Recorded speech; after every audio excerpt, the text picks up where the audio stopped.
Hi, this is Roger Stone. What's your name? Outstanding. Welcome to Bobby Pickles Podcast, motherfucker. Bobby Pickles Podcast. He always says that's me. With that look on his face, he'll talk about anything. Outstanding. Tattoos, t-shirts, politics, history, and hot talk on everything. Bobby Pickles. Pop culture, documentaries, conspiracy theories, sarcasm, and fear. It's a conversation. Start listening, cause we're all here.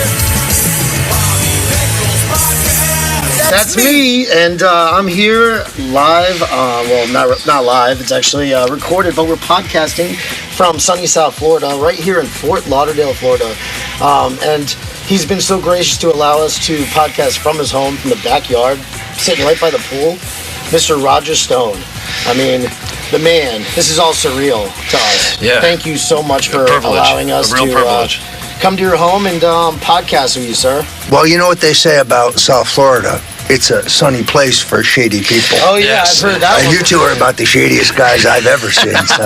Well, thank You you know, very for much. me. I'll take that as a compliment. Just kidding. Yeah, of But course. I wanted to start with actually, something like that, a quote basically. yeah. And Carl Hiaasen wrote, the Miami Leftist, the leftist, anti-job leftist who constantly attacks the sugar industry in the state, an industry that employs hundreds of thousands of people. Right. There's a stream of environmental extremism in this state that is really quite extraordinary. You see, we do have in the central part of the state Lake Okeechobee, and it's very badly polluted. There's no question about that. But to blame the agricultural industry solely when people are flushing their toilets into the lake is ridiculous. But more importantly, the answer to the problem is not a reservoir south of the lake, because water flows north to south. The answer is a reservoir north of the lake, where land is much cheaper, and therefore the lake would be cleaned by the flow of water. But radical enviros really just want to seize the land of the sugar and citrus companies operating and growing south of the lake, and displacing people who are mostly black, poor people. So the enviros live in their big gated mansions, on the Gold Coast or in Palm Beach, but they want to seize the agricultural lands and put people out of work. It's one of the biggest problems in the state. Yes, it is. And of course, you're talking about for people that aren't from Florida and don't know about this, or maybe haven't been following it, but the big plume. We have a terrible pollution problem, but it's not caused strictly by agriculture. Thoughts about what it could be. Well, it's a combination of things. The greatest thing is civilization. All of the housing, What about the fluoride? I see, I'm not an expert enough to say. All I can tell is there are literally millions of people flushing their toilets, and it's ending up into Lake Okeechobee and the estuaries. But the answer is not a government-seized reservoir south of the lake. That will change nothing. We need a reservoir north of the lake, but that's not not politically correct. So. Yeah, because there's a lot of reasons why, but basically, Carl Hiaasen, he said, the Sunshine State's a paradise of scandals, teeming with drifters, deadbeats, and misfits drawn here by some dark primordial calling, like demented trout, and you'd be surprised how many of them decide to run for public office. Now, you can say what you want about Carl Hiaasen as left-leaning, but I appreciate that quote. And No, it's there's definitely a lot of insight you can take from it. Well, it's a perfect description of Governor Rick Scott. I mean, now Senator Michigan or something. Now right? Senator Rick Scott. I mean, first of all, this is a man who stole $1 billion in Medicaid fraud, the biggest Medicaid fraud in American history. Pled the Fifth Amendment 55 times in the investigation into that theft, escaped worth $500 million, purchased the governorship for himself. While he was governor, he put his holdings in a blind trust, but his wife's holdings that were identical to his were left in public, and then he pushed and signed legislation that increased his own personal net worth by $163 million during the time he was governor.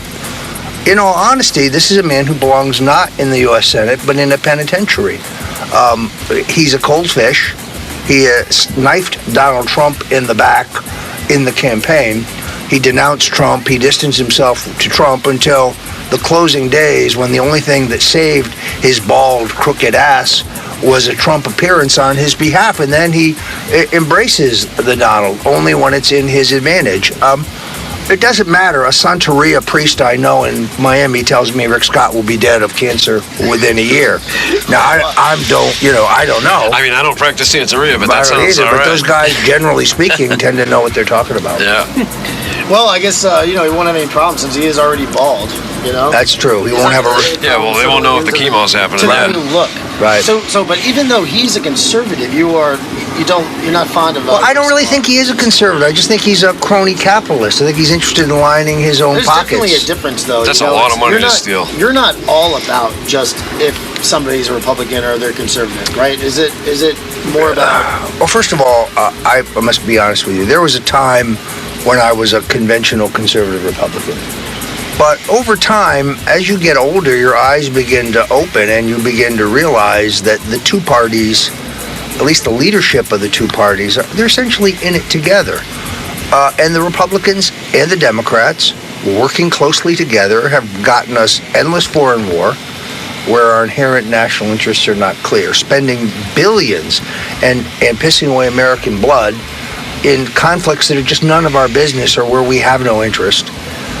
This recent movie I saw, Vice, with Christian Bale, I saw it last week. one of the greatest movies I've ever seen. I want to see it. I haven't seen it Completely historically accurate.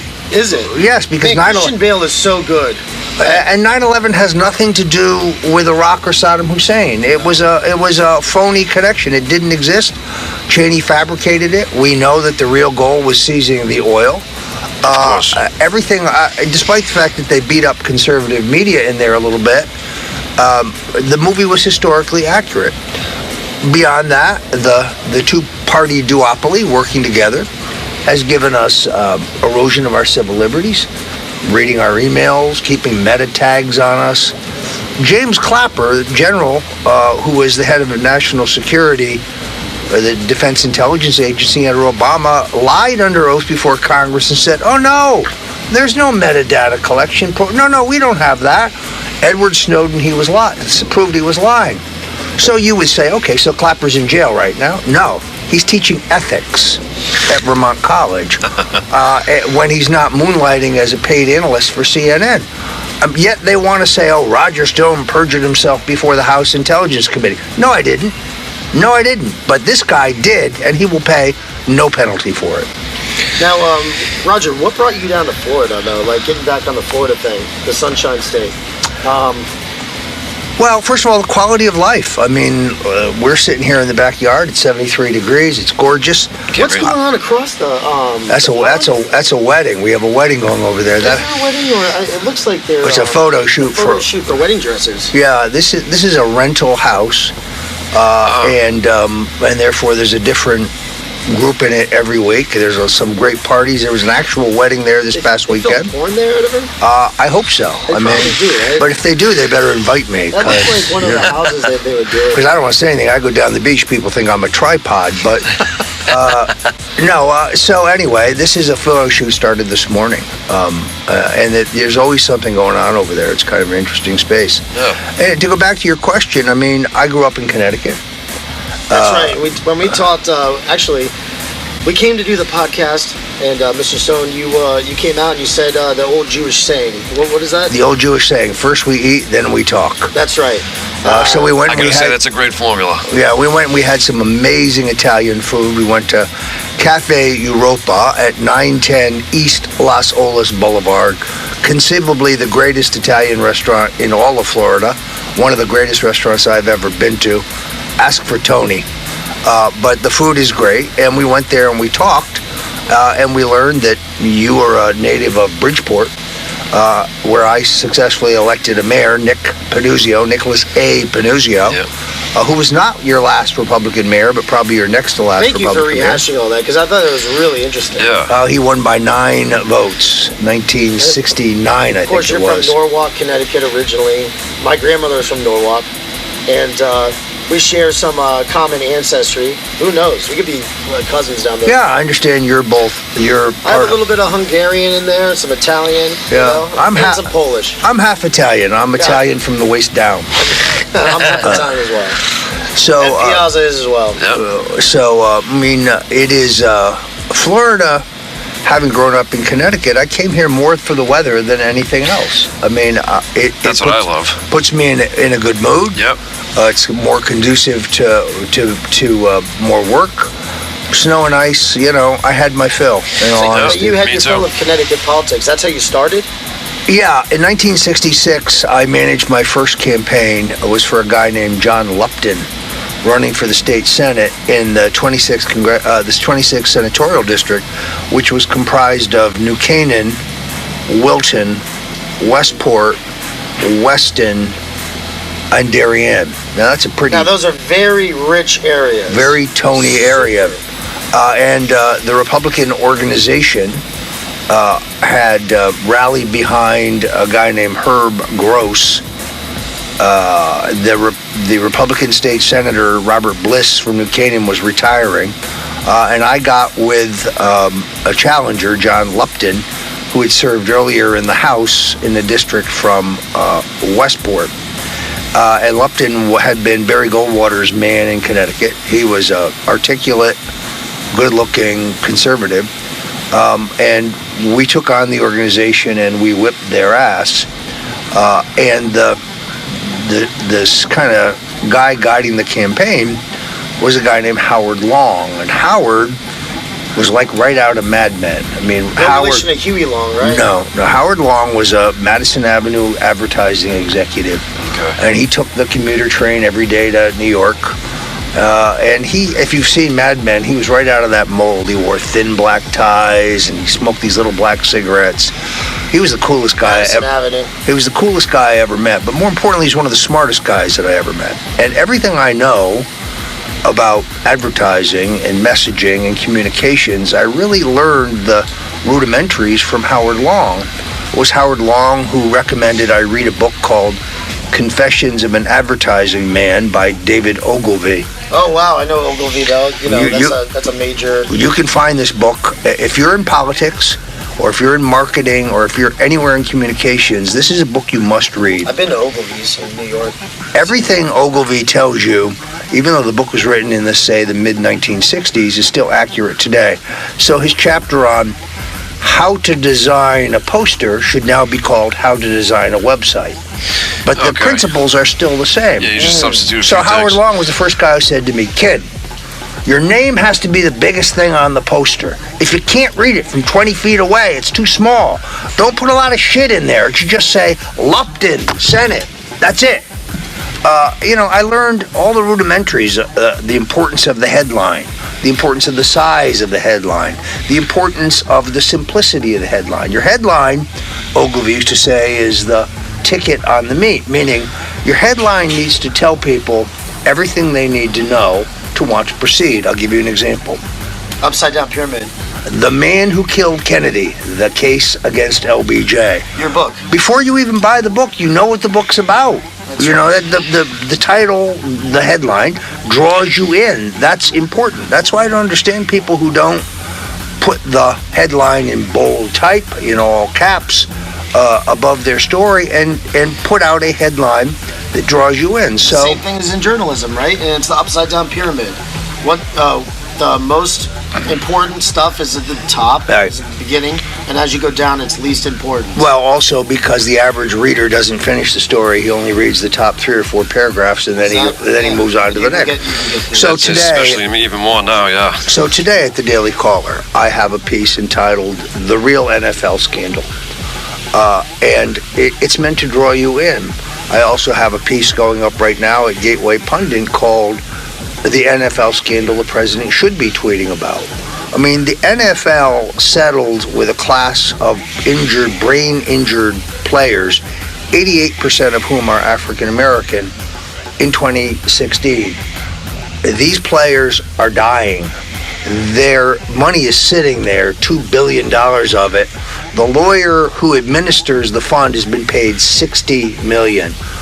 Less than 16% of the players have been paid, as the NFL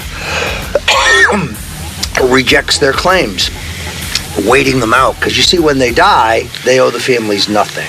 So it's a racist scam. Roger Goodell is a racist. Oh, he's scum. Yeah, he is. You know, and I think my next step is to organize a protest outside his New York apartment and get as many black people who are friends of mine to go and surround this place, because this has to stop. You have Hall of Famers like Cornell Webster was delivering pizzas to try to make ends meet. His family is destitute. Now he's unfortunately, he's so non-compos mentis that he is hospitalized. He's got severe dementia. This just isn't right, and it's a scam. The federal judge overseeing it is a retired judge. She's 86 years old. She's mentally incapacitated. She asked what the case was about in the last hearing. The case has been going on for 2 years. It's about brain injury. How could she not know that? So, here's the most frustrating thing. No electronic outlet that covers sports will cover this story. What makes you become interested in this particular topic, and how many topics do you write about it? It's very simple. A woman who was in my wife's church group is an NFL wife, and she told my wife the story. And she said, nobody will cover this. We see ESPN won't cover it because they have to deal with the NFL for their broadcast. Fox won't cover it because of Fox Sports. Nobody will cover this story. So my wife came to me and said, this is a tragic story, honey. You got to hear what these people have to say and see if you can't help them. Isn't the problem, though, like, all right, I obviously I'm a capitalist and I'm a Republican, well, conservative, but isn't it the rampant conservatism or whatever, or the rampant capitalism that has made all of these special interests within these different, channels where they can't even report on this? Well, they kind of a catch-22.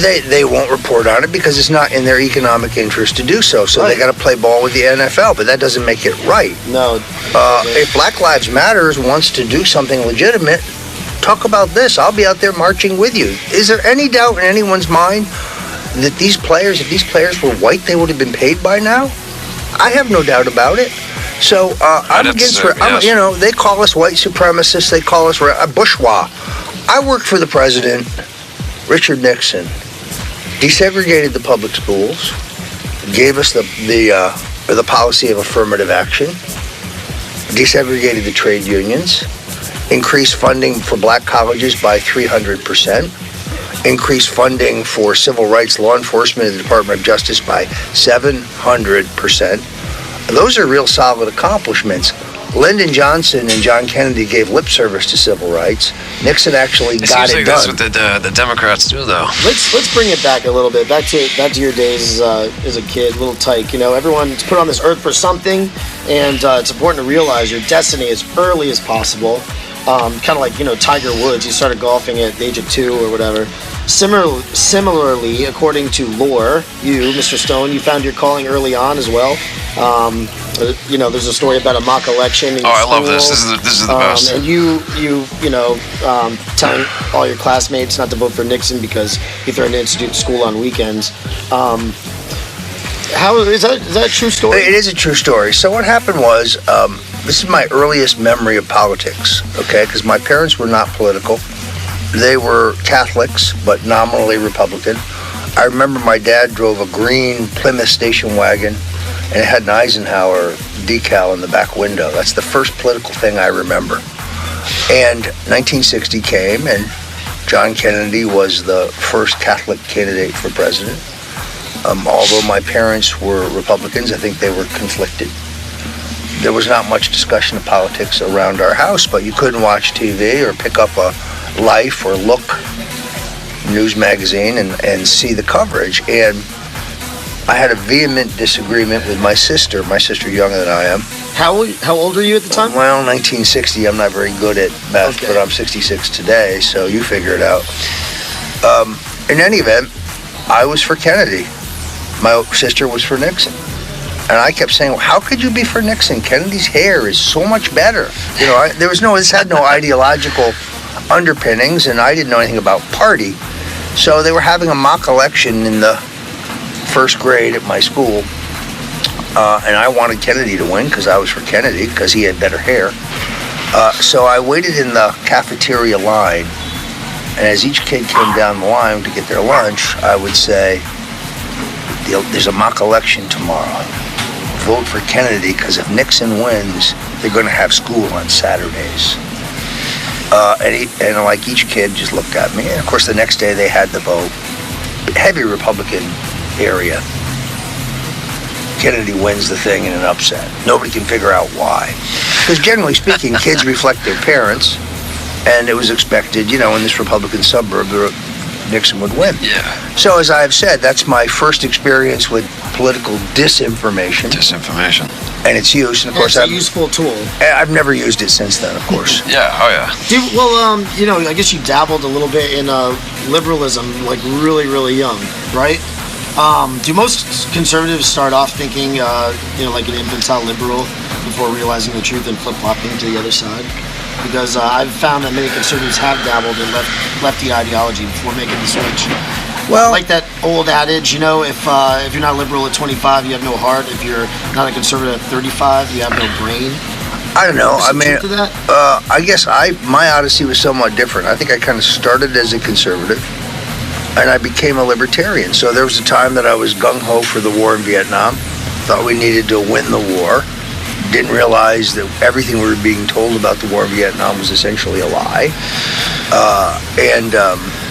I was a conventional conservative Republican. I thought the war on drugs was great. I now realize the war on drugs was a giant, expensive, ignominious, racist failure. Oh, so you went the other way. I went the other way. Conservatism to libertarian. So I never thought...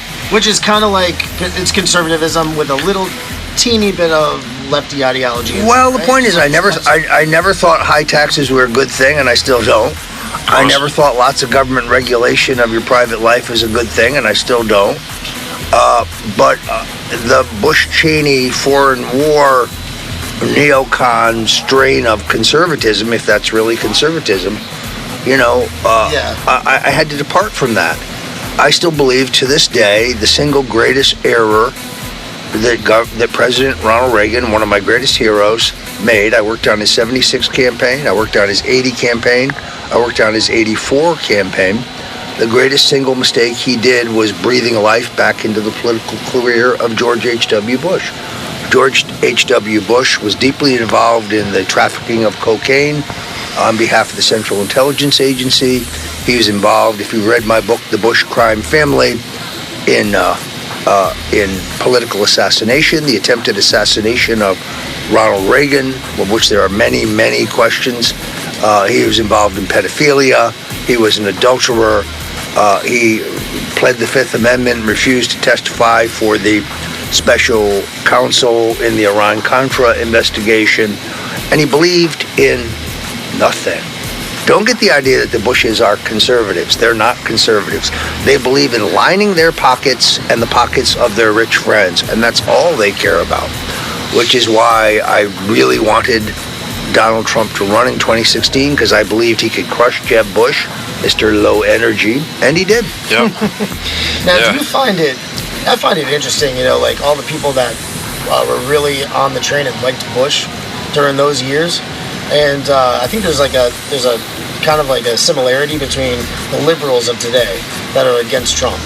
Like, I don't know, a lot of dumb people were into Bush, Well, dumb people are against Trump. Well, it is absolutely... It's almost the same person.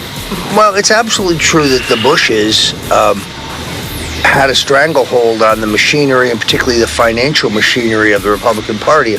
On paper, Trump should have had no chance whatsoever. But Jeb has no personality, made his money as a drug dealer when he first came to Miami, was very autocratic and kind of haughty.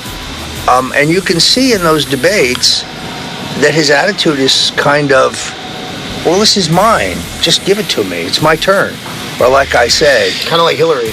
Papa, tell him it's my turn to be king. Exactly, yep. And they seem to think that the presidency was like a hat you check and you just pick up. And that it worked for Bush Jr., though. Well, yes, but he was running against an incumbent. and he was running, for an open seat. Pardon me, and he went out of his way to convince people he was not his father.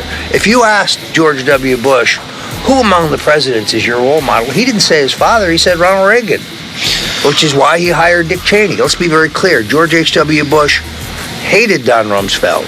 Rumsfeld becomes George W.'s Secretary of Defense. George H.W. Bush was not that hot on Dick Cheney. So in a way, George W. brings these guys in as a way to tell his father to shove it up his nose. In other words, he thought that George H.W. Bush should have embraced the evangelicals, and he didn't. He thought that he should not have broken the tax pledge, and he did. George W. Bush wanted to be more like Ronald Reagan than like his own father. Yeah. Can't blame him for that. What about so there's a book, The Conscience of a Conservative. Yes. 1960 book, published by Arizona Senator and 1964 Republican presidential candidate Barry Goldwater, and it reignited the American conservative movement and made Goldwater a political star, and has influenced countless conservatives in the United States. What was it about that book that influenced countless conservatives in the United States? Well, until 1964, my life goal was to be an actor. I wanted to be an actor. My parents realized, of course, that I would starve to death as an actor. And they kept saying, son, you need to be a plumber or an electrician. They make good money.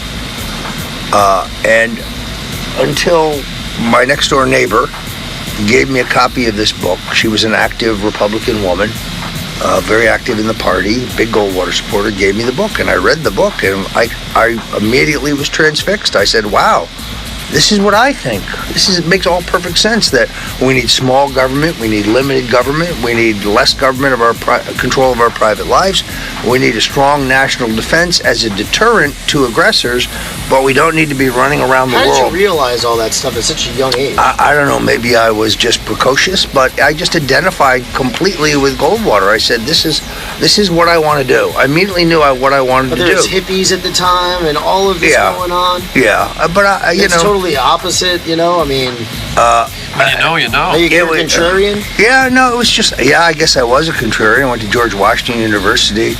I would go down to the mailroom. I was getting National Review. Everybody else was getting Ramparts magazine or The Village Voice. I was reading Human Events. I don't know. It was a perfect fit. I saw immediately what I wanted to do. I didn't want to be a candidate. I wanted to be the campaign manager. I never wanted to be the guy out front. Well, first of all, because I didn't want my own personal life choices to be held up to anybody. In other words, the candidate, particularly in today's age, it has to live in a fishbowl. Release your tax returns. Who's that woman I saw you with last night? I'm going to be honest with you. I smoked a lot of marijuana and I banged a lot of chicks, and I didn't really want to talk about it. Yeah. So it was, plus I was more interested in the mechanics of politics, the ideas, the principles of advertising and messaging and how to move voters from position A to position B. Yeah, far more interested. And I didn't want to, I didn't have the hail fellow, well met, kind of quality of suffering fools gladly. That's something I've never been good at, and candidates have to do that. I ran for Young Republican National Chairman in 1977 in a fluke. Paul Manafort was supposed to be the candidate. I was supposed to be his campaign manager, but then in 1976 he was offered an opportunity to go to work for Gerald Ford, who was president. I was supporting Governor Ronald Reagan. That became a major issue within our coalition, and the Young Republicans threatened that our group would lose control. A lot of the conservative Reagan supporters in our coalition wouldn't go with Manafort because he had been for Ford. So in order to preserve our coalition and our control, we switched places. I ran and he managed my campaign, which meant I had to smile and be nice to people and suffer fools gladly for a year and a half. It was one of the hardest things I've ever done because I'm just a very direct person. If you're an asshole, I will kind of say, hey, you're a real asshole, you know it? Yep. I'm not, maybe I've gotten a little better at it, but not terribly much. So Manafort managed my campaign. Of course, I won. And the national media read my election as a precursor to the 1980 nomination of Ronald Reagan, which of course it was. Wow, I can't believe that about Manafort. How long have you known Manafort for? You met him at the Young Republicans? I met him actually in 1970 at the Republican State Convention in Connecticut, in Hartford. He was working on the campaign of Congressman Tom Meskel, running for governor, who won the governorship. I was working on the campaign of State Senator John M. Lupton, who we talked about earlier, who was challenging Lowell Weicker, one of the great frauds in American politics, just a total huckster, for the U.S. Senate. We met. I needed a hotel room.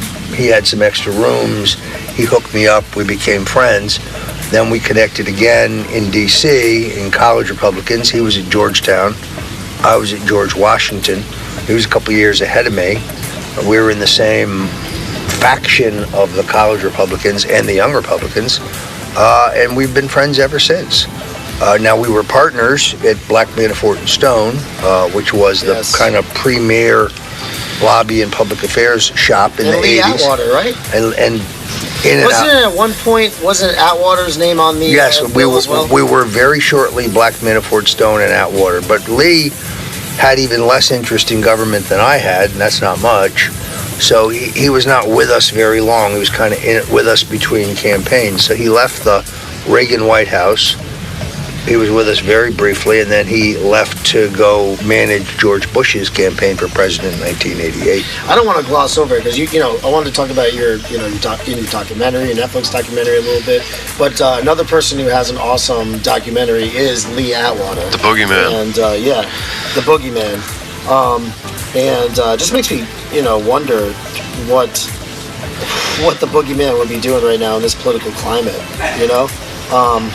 I really look forward. I looked up to. I think he's a very interesting figure. Well, a lot of people. He was a campaign manager. You were a political consultant. Were you a campaign manager as well? Atwater and I were first thrown together in the 1978 campaign of Senator Strom Thurmond running for re-election. They gave the title. Wow. Okay. Because it's Southern. They gave the title of campaign manager to a guy named Allison Dalton, who was a member of the JCs and the Chamber of Commerce. But he was a 9-to-5 guy, and he really wasn't cut out for the work. But it was thought that Atwater was too young to be named the campaign manager, so he was the de facto campaign manager. And I was working for a legendary political consultant named Arthur Finkelstein, who I learned an enormous amount from. Finkelstein had been hired to try to modernize Thurmond's campaign. Thurmond, remember, had been governor, had been a Democrat, had been a Dixiecrat, then became a Republican. Thurmond was absolutely integral to Nixon's election in 1968. He really is the key figure that allows Nixon to hold the South, both for the nomination and later on the border South in the general election, where George Wallace, the former governor of Alabama, was running as an independent. And so Atwater and I spent a year together. That name, Wallace, because he got shot, right? Yes, correct. So Atwater and I, were thrown together, and we had a lot in common, both love of the blues, which I love, an encyclopedic knowledge of blues records, which I also have. He had more musical talent than I. He played a mean guitar. Couldn't sing worth shit, in all honesty, but he tried. The blues, he tried. He passed away, unfortunately, at a very young age, only 40 years old, of brain cancer. I always kind of wondered whether or not he made a pact with the devil, to be honest with you. I mean, Atwater lived a very hard life, meaning... Fast life? Very fast. He never allowed himself any rest. He would work round the clock. He would work most weekends. He would be in the office early and he would stay late. He was just completely absorbed with his work. And even when he George Bush was elected president. Atwater became Republican National Chairman. He could never really sit back and savor it. He could never, take the weekend off. It just didn't happen. He never slowed down enough to enjoy the things that he had fought hard for and won. It was a real tragedy in a sense. Absolutely. I see those pictures of the Lyndon Johnson pictures of him with his face all blown up on steroids. It was a horrific thing. Did you know him during that Oh yeah, time? Did you see him when he was sick? He lived several blocks from me in D.C. I saw him virtually every day, right up until the day he died. I brought President Nixon in to visit with him, former president. I sat with he and Jim Baker. No, I lived it. It was horrific. Now I will say this: on his deathbed, days before he died, he called me in and told me all the shitty things he had done to me behind my back, and there were a lot of them. And I was supposed to be his friend. But he was good like that, though. He wanted to make amends. And in the end, he did. Yeah. And as he was facing his mortality, he became a Christian. He also became a Buddhist. He also became a Jew. He also was using New Age color therapy. I think he tried everything, and in the end, of course, it was a great tragedy because once he was diagnosed as having this fast-growing form of brain cancer, the doctors said, look, we've got this very large tumor. There's an experimental procedure in which they plant a radioactive isotope inside the tumor, essentially burns the tumor from the inside out. Yeah. If it works, you could get another 5-10 years. Yep. But there's no guarantee that it'll work. And then they had him meet with a bunch of people who had successfully had this therapy and had survived. And they basically said, so here's the choice. If we do nothing, you'll probably live 12 to 18 months, but your quality of life will be okay. Yeah. If we do this procedure, it's highly risky. It could work, may not work, but if it works, you could get another 5 to 10 years. So what do you choose? And he chose the same thing I would choose. Yeah, of Yeah, course. is it the same thing you would choose? I would. Yeah. Probably would. I mean, if you're in that position, somebody's telling you. I gotta tell you, my father, he died of glioblastoma multiforme, which is the same thing that McCain died from recently. And we were up in Connecticut, we went through the whole thing for 1 year. We went watching the slow, how he died and everything like that. And he chose to have surgery, and it was always worse and worse every time. You said something at lunch today. I'm not gonna, you could say if you want to, but if I would legitimately do that if I got news that I would have a year to live, I would not have any kind of. Oh. Yeah. I wouldn't have any surgery or anything like that. I would just ride it out. Yeah. Well, it was easy to say. I wasn't in the position, but so Atwater chose the surgery, and he chose wrong. Meaning, from that instant, everything that could go wrong did go wrong. Infections, pneumonia, just paralysis. Yeah, the quality of life was horrible. The quality of life to the end was just awful. Brutal. Just awful. Yeah, that sounds brutal. The guy was bedridden. You could put him in the car and drive him around. And he used to exercise a lot, right? Somebody was saying he used to run like 6 miles a day or 6 hours a day or something like that. Every day without fail. I mean, the difference between Atwater and I were there's some days where I just said, God, I'm too tired to run today. I just can't do it.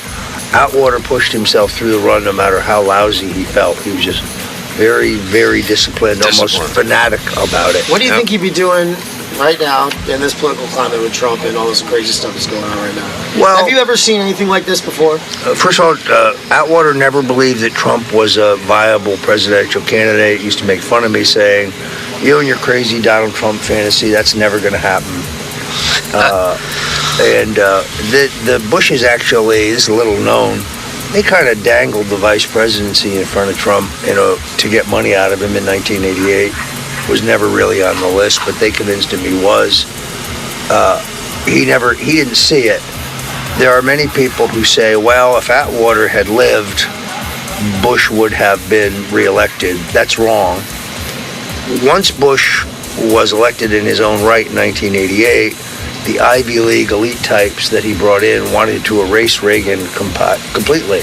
So, although Bush had pledged no new taxes, the absolute cornerstone of Reaganism at the 88 convention, Dick Darman, former aide to Elliot Richardson, Harvard graduate, left-winger, And John Sununu, a man who believes in nothing whatsoever, convinced Bush to raise taxes. That was the beginning of the end. To think that Lee Atwater would have been able to persuade them otherwise if he'd been healthy doesn't understand that people like the Bushes put everyone in two categories.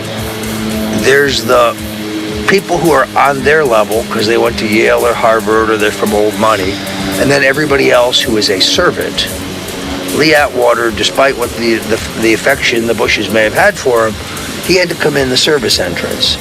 Lee Atwater went to Kennebunkport, Maine, where the Bushes had their compound. I've seen that, yeah. But he was never invited inside the house, and he never would be.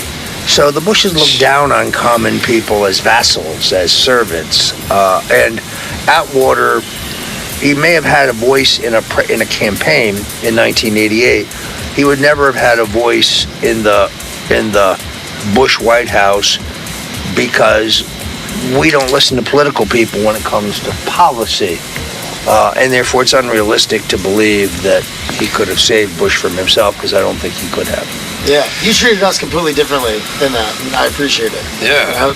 We should have probably, definitely use the service entrance. To go inside. Same thing. No, it's perfectly all right. Even though we're podcasting from outside. I'm an egalitarian. You guys are allowed in my house. I just have to check you to make sure you don't steal the silverware when you leave. That's fine. Well, discussing, political consulting, campaign managing, what are some of the different jobs, roles, careers available to those who aspire to work in the business of getting people elected to office? Like, can we discuss the campaign hierarchies for a second? Yeah, I mean, people ask me, how do I get started? How do I get started in politics? The best way to get started is to find a campaign that is lowest to the ground and go volunteer. If you've never elected a sheriff, well, then you're never going to elect a president. Now, as I said earlier, I was born in the city of Norwalk, Connecticut.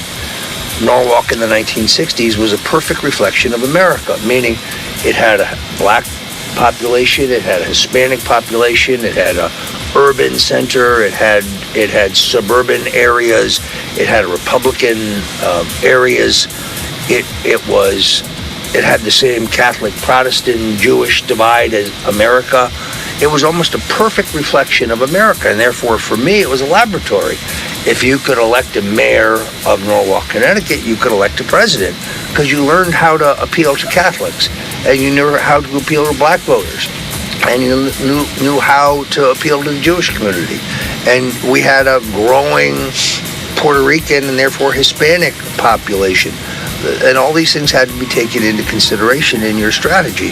So if you want to get started in politics, the place to start is not volunteering for a presidential campaign. It's volunteering for a local campaign for city council or county commission and working your way up. Now, I was pretty clever in the sense that 1965, I was volunteering in the local Republican candidate for mayor. So in 64, I worked for Goldwater, and I was a purist.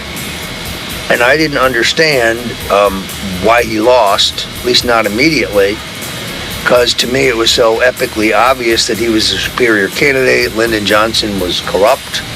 It was clear that he was lying about getting us deeper in Vietnam. He did.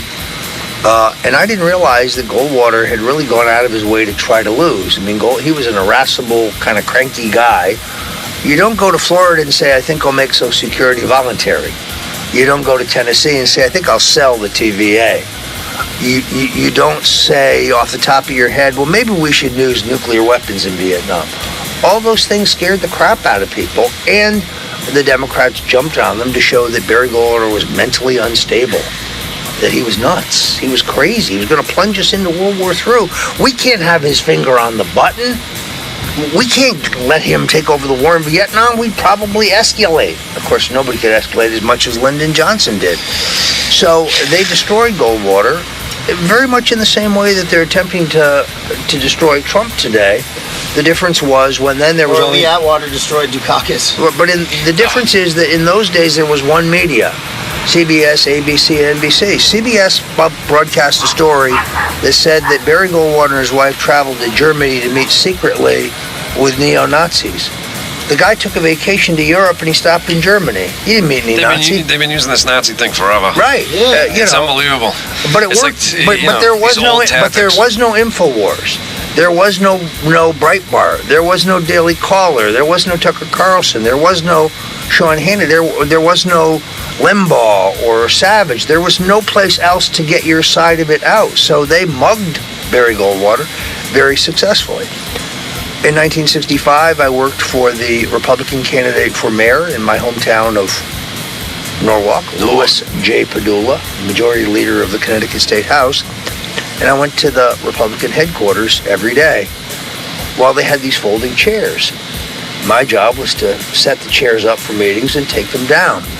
And the chairs were kept in a closet. And I noticed that there was a lock on the closet door. So I would put the chairs in the closet and then I would lock the closet. And I would always take the key with me. That way, if anybody wanted to have a meeting, they had to call me to show up and get the chairs out and set them up. So I was in every meeting. What's this thing about? Okay. It's great. Yeah, it's great. I don't want to. Oh, I'm sorry. I don't want to have like an ego or something like that. But I see angles, right? Yeah, absolutely. I do, and I talk it out with him, and then you'll see how the angle plays out or whatever. Yeah, he sees the angles better than I do. You have a natural knack for just understanding angles, right? Like life, like a chessboard almost. Yes. Now, what is that? Like, that's like a talent, or not everybody has that ability or even thinks like that, right? Well, I'm a skeptic. It's like a sixth sense. I'm a skeptic. I believe the worst of people, not the best. Absolutely. Because I understand that the rudimentaries of human nature. We're all scum. Yeah. No, but human nature doesn't change, and therefore people have aspirations, and people are greedy, and people are dishonest, and some people lie, and some people don't, and some people are well motivated, and so on. People don't. The public understanding of Donald Trump is almost zero. This guy didn't want to be president. He ran for president because he had to save his country. Well, yes. Why would he want to be president? To become famous? He was already famous. So he's been famous. To get a great house. His house in Florida is much nicer than the White House. Do you ever use the Jonathan Swift quote? Can you please start using it on TV? Which one's that? Whenever a true genius appears in the world, you'll know him by this. That all of the dunces form a confederacy against him. A confederacy of dunces. Right. From the Confederacy of Dunces book. Yeah. But it was written by Jonathan Swift. Oh, you got an email? No, just something I got to deal with. That's okay. But I mean, I think some pencil-necked wimp from the Washington Post who needs to speak to me immediately. Yeah, the Washington Post. Oh, yeah. The Washington Compost. Yeah. So I think that there's a lot that I don't know. When I think about Trump, I go back to that quote, and I feel like it really exemplifies what's going on right now. I think the man is genius, even though if he maybe even is even conscious of it. I think he's just operating at maybe a subconscious level. I think he's intuition and stuff. And he's very much like Reagan in the sense that he's a big picture guy, so he sees the big picture. The disadvantage of not being in politics, however, is that it tries not knowing all the angle stuff, not understanding how Washington fundamentally works. So whether it was Richard Nixon or whether it was Lyndon Johnson, these guys had been in politics for 20 years before they became president. So Johnson knew, Nixon knew, the top 20 most important jobs in Washington and why it was essential to fill them with loyalists.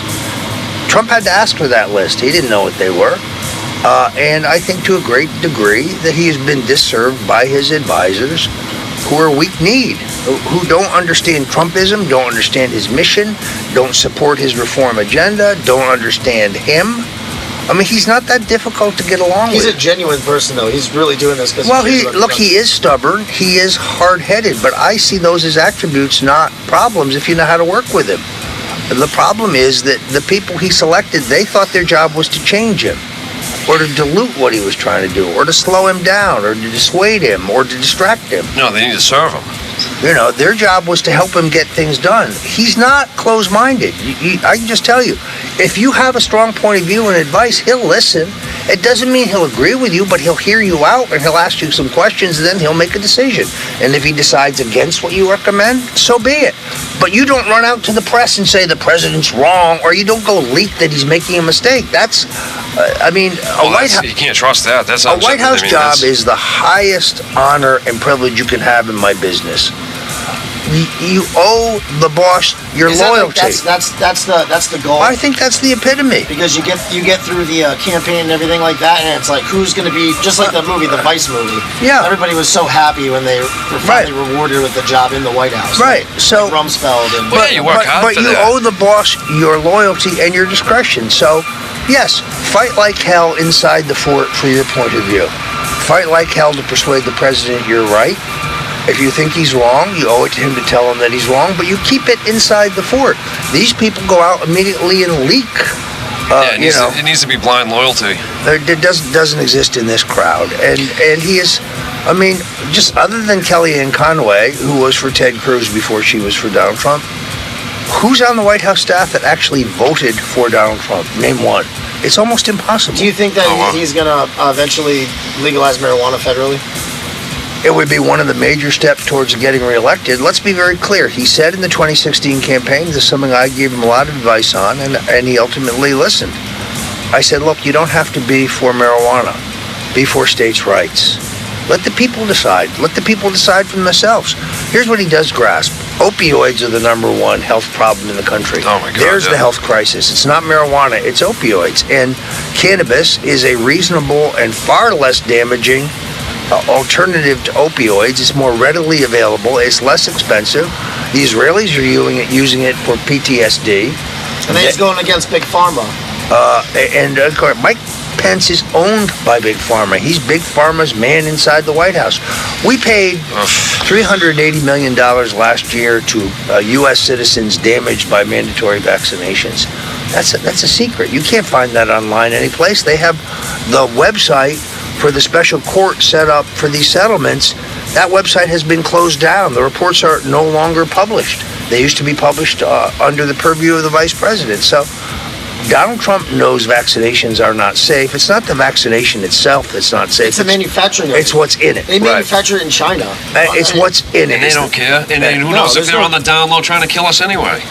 So the big pharmaceutical companies, do they vaccinate their children? I would bet not. Probably not. Because they've seen the tests, so they know. They know. And I know I have good friends whose children were perfectly healthy and developmentally sound until they were vaccinated. Me too. So my point is, it's a question.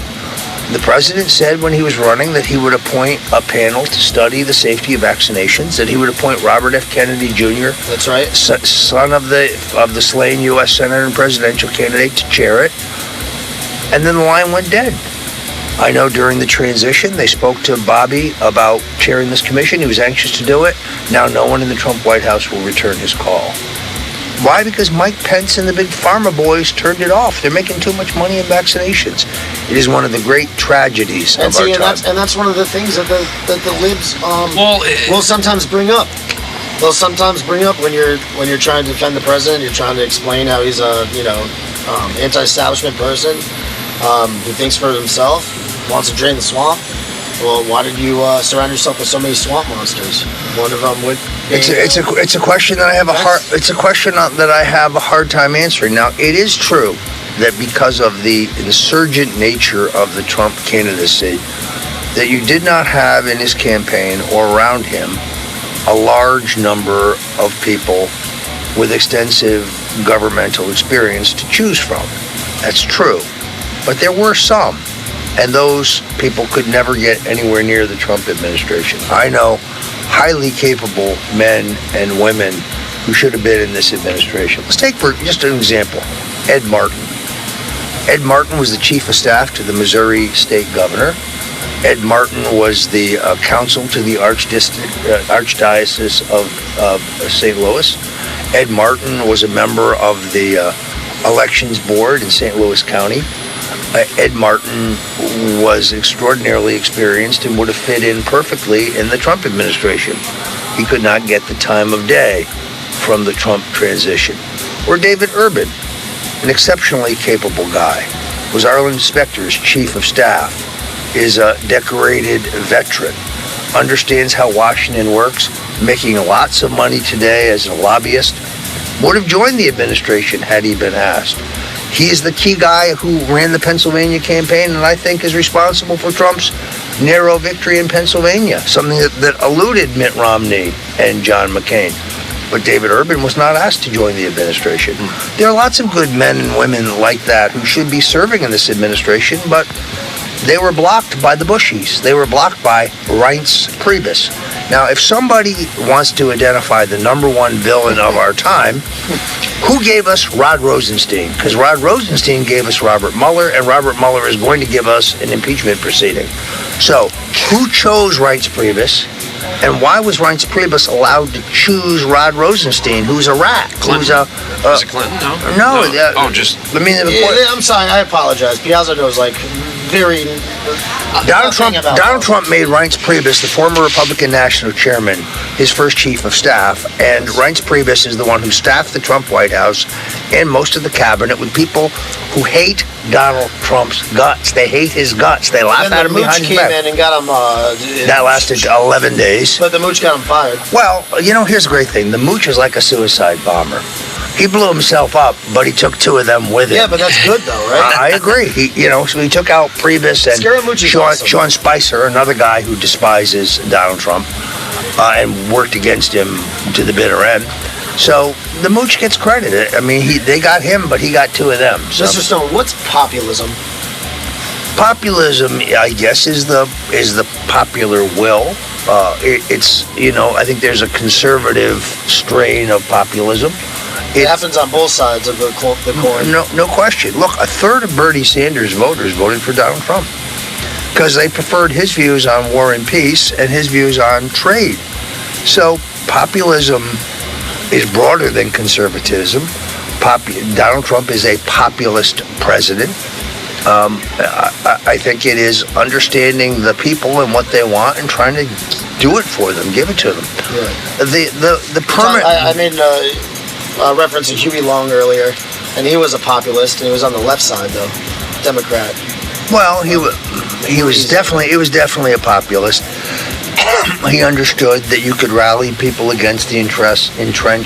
He did a lot of things that Trump is doing right now. Well, I mean, kids in Louisiana got free school books. Oh yeah.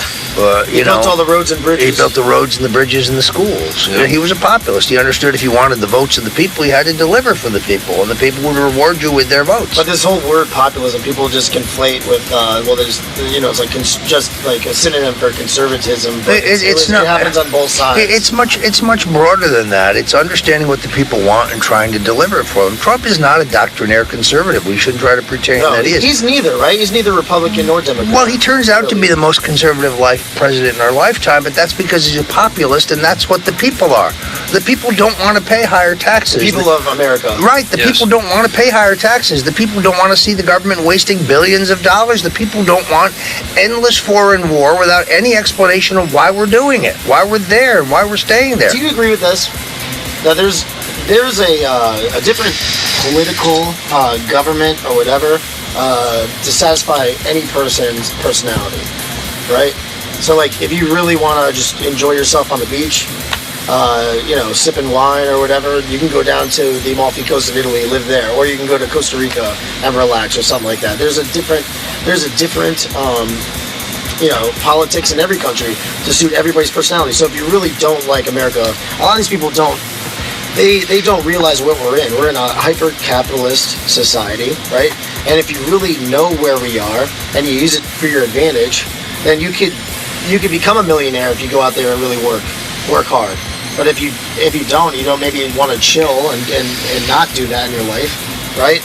You can go live somewhere else. You can go to another country. Sure. So it's not even like a cliche to say you don't like it here, move to another country. Yeah, but everybody says that, but nobody does it. A lot of people do say it. All right, so before I fall asleep, what's the point you're trying to make? Do you Just agree kidding. with that? Yeah, I do, but I do think that unfortunately the American dream is vanishing, and if I can, let me focus on what I think is the number one issue in front of us, the single most important thing that Trump must solve. Okay, that's good. And that would be the censorship of the internet. So, when I was growing up in politics, the mainstream media had a monopoly. There was only ABC, NBC, and CBS. if they reported something, that's the way it was. There was no forum where you could present a different point of view for people to consider. So they just dominated it. I'll give you a perfect example. Lee Harvey Oswald killed John Kennedy and acted alone. Now, looking back at it, with all the research that's done, no reasonable person in their right mind could possibly believe that, because there's so much evidence to the contrary. I think good people can disagree about who really did it and who was really involved, but to not say there was no conspiracy, there's no chance of that. To say that he acted alone, there's no chance of that either. To say that the Warren Commission was anything near factual, well, I would point out to you, Richard Nixon himself said it was the greatest hoax ever perpetrated on the American people, and I would say he was in a position to know. So, wow. But with 3 television networks, and later 2 cable news networks, just repeating the same garbage over and over again, there was no alternative. It is only through the rise of a vibrant, robust alternative media rooted in the internet that Trump is able to be elected. So CNN tries what they did to Barry Goldwater. He's crazy. He's a warmonger. He's controlled by the Russians. And people say, wow, that all stinks like crap to me. They say Trump's a crook. No, Hillary Clinton's the crook. And the Clintons make a giant mistake, because in the 80s, they benefit from this mainstream media monopoly. Bill can rape and bite and sexually assault numerous women. Hillary can run the cover-up, threatening and intimidating those women into silence. And other than the NBC interview with Juanita Broaddrick, who's a very brave woman, none of it breaks through to the people. So they have no idea that Bill Clinton is a monster. He's a monster in his abuse of women. They don't realize that by 2016, they can't keep that genie in the bottle anymore, that the women themselves are going to come forward. And maybe NBC won't interview them, but Breitbart will, and Alex Jones will, and InfoWars will. So now what we see is an effort by the political establishment and the deep state, if you will, and their allies who are riddled throughout the big tech companies, to put the toothpaste back in the tube. The censorship of InfoWars, whether you like Alex Jones and agree with him or not, is immaterial. I happen to like him, and I agree with him on much. But can we agree that he has a right to speak? Yes. Well, the crazy leftists would tell you no, it's hate speech. No, they're the haters. They're the haters. But we don't argue that Van Jones should be silenced. I think the guy's whack. I think he's actually a pretty nice guy, but his views are repugnant. They're ridiculous. They're asinine. They're stupid. I reject them as ridiculous. But he still should have a right to say them. I'm not saying CNN should be banned, but they say we should be banned. That tells you they know they can't win a fact-based argument, and therefore they want to ban us as a way of silencing We're us. in this age of free-flowing information. Now anybody can get there. They can choose to be educated if they want to. Does Twitter not understand that if they continue, it's only a matter of time before a group of patriots storm their headquarters and force their way in and destroy their servers? Do they not see that? Let them eat cake. You saw the woman get killed outside their headquarters. To me, that was a precursor. People aren't going to put up with it. They've tasted freedom, and they're not going back. So, no. Dorsey's not a safe man. If he thinks he is, he's crazy. Patriots aren't going to put up with being censored at some point if they continue this. They're just not going to. What about the whole thing where it's like a private company and that they have the ability? That doesn't allow them to engage in antitrust violations. They've signed a contract. I was banned for life on Twitter because under their very vague without guideline, a hearing or anything. That's the sentence given them. But the point is, I paid them for permitted quotes, so they violated their contract with me, and if I sue them, I think I ultimately will win. Yeah, well, but it doesn't matter, because if 500 people storm the Twitter headquarters and destroy their servers, it's not going to matter. Do they not see that that's what they're pushing people to? Because they are. I won't be among them. I don't like violence. I mean, if you attack me, I'm going to punch back. Of course. But I do think people will get fed up, and they now know what they see, the big picture. And therefore, I think they're pushing the envelope in a way that is very dangerous for democracy, very dangerous for our country. Trust me, if they burn the headquarters to the ground, there'll be no Twitter. And if they build it back up, do you think patriots won't attack it again? That's what they're pushing people to. They won't even let them build it back up. If this doesn't get settled by the courts or by the Justice Department, it's going to get settled the old-fashioned way. And I don't advocate that. I think it's a bad idea. The courts should act. The president should direct his Justice Department to initiate antitrust action against Twitter and start fining them $10 million, $50 million a day until they do what they're ordered to do by a court. It's not a tough case. It's an easy case. That's the most civil way to do it. That will be the end. Well, does he understand it? Because he tweets about it, but he doesn't. But they can't do shut him anything down about it. They're already shadow banning him. Do you think that his? I think more people are following his tweets than they're telling us. It's not 3 million. It's probably closer to 6. But they're already shadow banning him. It's impossible for me to be on Facebook. And the Stone Cold Truth, and I urge you to go there, Stone Cold Truth Facebook page. Of course. Sign up. It says I have 145,000 followers. Therefore, when I put up a post and it gets only 2 reposts and 2 comments, that's not possible. Anyway, let's wrap this up because I got to do some real work today. Okay, no problem. I wanted to talk about the Russian collusion delusion. Let's go through that very quickly. Giuliani, he said that, I never said there's no collusion. He said that today, so... I can't figure that out. I have no idea what he's talking about. 2 years and $30 million into this investigation, they've come up with evidence of Russian meddling on our election, which in many cases was to help Hillary Clinton or to help Bernie Sanders. We know that they financed an anti-Trump rally and march. So let's not pretend that this was to benefit the Trump campaign. It was really, I think, to sow dissension between Americans. They have no evidence of Russian collusion. I know of none. They have found none on my part. When CNN and MSNBC say otherwise, that's defamatory. I will ultimately see them in court. They have run an inquisition on me that you can't believe this happens in America. 19 of my friends and current or former associates browbeat by the FBI. My cleaning lady interrogated by the FBI. Really? FBI agents sorting through my garbage, dragging at least 8 of my current or former associates before the grand jury. In some cases, people I wasn't in communication with in 2015 or 2016 being dragged in and asked about Russian collusion when it's physically impossible for them to know anything whatsoever. But it's harassment. And through all of that, they have no evidence of Russian collusion. They also have no evidence that I collaborated with WikiLeaks. No evidence. Meaningless. I had an exchange with a guy on Twitter, which I released publicly, that proves absolutely, positively nothing. But more importantly, it took place after WikiLeaks had already published the allegedly hacked emails that he claimed to have hacked, and I don't now think he hacked at all. So what does that prove? Well, it gets you the headline. Trump associate admits communicating with Russian hacker. Well, number 1, we don't know that he's a Russian hacker. Unproven. Number 2, we don't know that he hacked anything. Unproven. And number 3, my communications with him is innocuous and it's benign, but most Americans won't take 5 minutes to read what actually we said to each other and see that, well, this doesn't show anything. It's just typical of the kind of smear tactics. The woman running the investigation into me, Jeannie Rhee, previously represented Hillary Clinton in the stolen email case in which I'm being investigated, conflict of interest. The other prosecutor, Aaron Zelinsky, was a counselor at the Hillary Clinton State Department. His emails were among those emails published by WikiLeaks, conflict of interest. I mean, it is, I'm sorry, the president's right, it's a witch hunt. They just try to destroy me financially. They have cost me my health and life insurance, which I had to lose in December because I couldn't afford the premiums. Every dollar I can scrape up has to go to my lawyers. They have dried up my consulting business. They've destroyed my ability to sell books because anything I try to promote on Facebook is rejected for inappropriate content.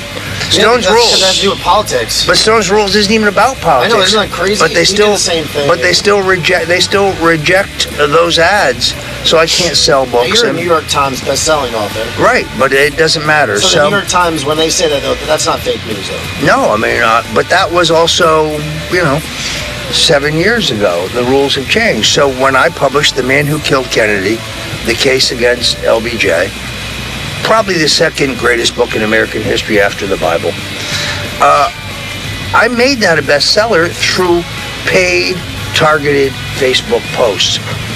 I knew if you liked Tucker Carlson, you liked Fox News, you liked Richard Nixon, you liked Ronald Reagan, you liked Donald Trump, that you would probably buy the book. You liked Jesse Ventura, you would probably buy the book. I no longer have that tool available to me. It's so horrible. People who want to help me can go to StoneDefenseFund.com. StoneDefenseFund.com. Not RogerStoneDefenseFund.com, because that takes you to Planned Parenthood. And obviously, what? Yes, some left-wing wise guy grabbed that. Oh my God! And funneled it. So StoneDefenseFund.com. You can go there. And obviously, you can't set up a Patreon, right? With what's going on. I'm sure they would just delete me. So there's several different ways you can help. You can go to StoneDefenseFund.com. You can also buy your now iconic Roger Stone Did Nothing Wrong T-shirt. Go to 1776.shop. You can get that there. 100% of the proceeds after costs go to my legal defense fund. Or you can get your very own Roger Stone paperweight. These are special stones that I have signed personally, and they're historical artifact. They actually, I can tell you, are an exact replica of the very stone that David used to take down Goliath. And we advocate these as a paperweight for your desk or for your home. But you can go to StoneColdTruth.com, go to the store, and you can order your Roger Stone. I'm happy to sign it. If you want a personalized stone, you can go to Stone at StoneColdTruth.com. He also is a complete scum. In a joke, he said, Stone safe. Well, not this one. No. Yeah, that's not even what was said. That's funny because most women just say to me, "Wow, what an enormous set of stones." Anyway, no, that was a joke. But Roger, thank you so much for. Can we trade a hat for a stone? Yes. We have these beautiful. Here comes the plug. Yo Soy Gringo. Yo Soy Gringo. It's a brand new brand that we're pushing. Excellent. I look dorky in this particular kind of hat. You do? Yeah. Oh, I think it looks great on you. I look like Donald Trump. Trump looks dorky in these too, but he just doesn't know it. Well, I mean, we have a whole selection of different hats. All right, I feel like it's for the non-Hispanic person who's living or traveling in a Spanish-speaking area. And your lovely wife is a Cuban. She's a Cuban American. She is my rock. I would not have gotten this far in my epic struggle with Robert Mueller and the deep state without her. So God bless her. God bless her. But so anyway, you can get your stone, you can get your T-shirt, you can go to StoneDefenseFund.com. Thank you guys for your time. Thank you for your time. Great. Bobby Pickles Podcast, outstanding. Thank you, sir. Thank you.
Enzo.com.